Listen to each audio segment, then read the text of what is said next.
Hey YouTube, Tyler D here with another Cologne video.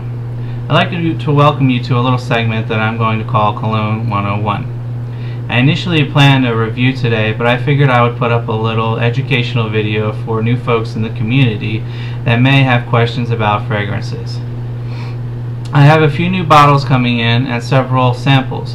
I ordered some stuff that has not been heavily reviewed on YouTube, so be on the lookout for it. It may interest you, especially since these are bottles that not a whole lot of people have given much attention to. So in this segment I'm going to cover the basics of how to apply a cologne and the types and differences between men's colognes.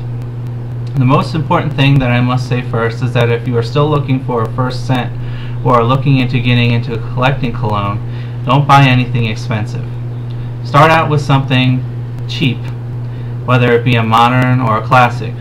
I would feel much better if you just spent around $25 to $30 on a cologne than $50 to hundreds of dollars on a high-end fragrance and not like it, or not like collecting as much as you thought you would.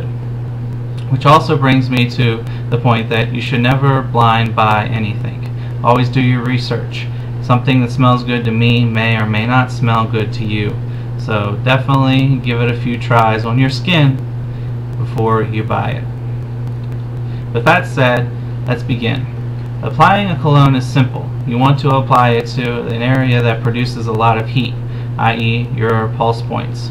Wrists, forearms, neck, back of the neck, and behind the knees are all good spots. Women have a tendency to spray behind the knees more than men, but I've done that before, and only typically though with shorts. Spraying on clothing is usually a no-no in most cases. Colognes will stain nice clothes, and the scent can become embedded in the fabric if sprayed on consistently, therefore causing any new cologne that you decide to wear to smell off or funny. I mean, really, come on guys, you don't want to smell funky, do you? So, the only colognes that I sometimes spray on clothing are super light summer fragrances. They can stain, but if the juice is light and the fabric is dark, you won't have much to worry about. Just don't do this consistently, because like I said before, the scent can become embedded in the fabric and it's going to last in there as long as you own the shirt or wherever else you're planning to spray on. Keep that in mind. So why spray on clothing, you may ask, especially since I'm telling you not to pretty much. Clothing slows the rate at which cologne degrades, therefore increasing the overall longevity of the scent and the projection as well. So now that you know where to spray, it's best that you know the types of colognes. For simplicity's sake, I'm going to say that most cologne either falls into the spring-summer category or the fall-winter category. There are some frags that can be worn year-round, and there are some that really only could be worn in exclusive type of weather, i.e. your super cold weather or winter weather. So what are the differences between spring-summer scents and fall-winter scents?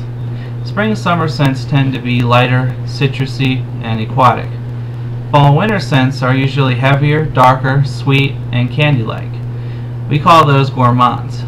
A gourmand is a fragrance that has edible notes in it. For example, Angelman. Angelman smells like chocolate, and caramel, and cotton candy, and all other kinds of stuff you can possibly think of, at least to me. But not all fall-winter fragrances are gourmands. There are thousands of different varieties. That's why I tend to like fall-winter fragrances more than spring and summer fragrances, because they have different smells. Whereas with your spring and summer fragrance, you're almost always guaranteed to get some sort of light citrusy vibe. Why are colognes split into seasons, you may ask? Simple, because each type of cologne is built differently for a specific type of weather. Spring, summer fragrances rely on the extra heat your body produces in the warm weather to project. And really think about it, in the heat, a heavy smell could become very rancid, and that's why summer fragrances are lighter. They won't get funky, and they won't become too cloying to you or anybody else around you. Fall-winter fragrances, however, can't rely so much on the excess body heat to project. They have to be stronger so that people can smell you. They also have to be able to cut through the ice-cold weather. A summer fragrance wouldn't last 2 hours on a bitter cold day. Some fragrances like Burberry London, for example, are designed to smell like a particular season. London, to me, smells just like Christmas, and really, why would you want to smell like Christmas in the middle of August? Makes sense, right? So finally, there are some fragrances that can be worn year-round. That is usually up to the wearer, though. Ones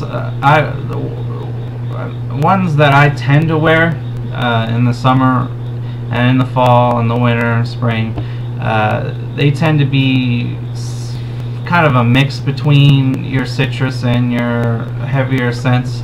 An example would be something like Paco Rabanne's 1 Million.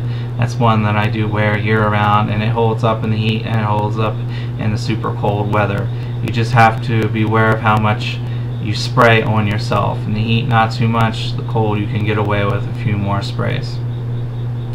So really, this is going to conclude my first Cologne 101 video. I'll be doing another one soon.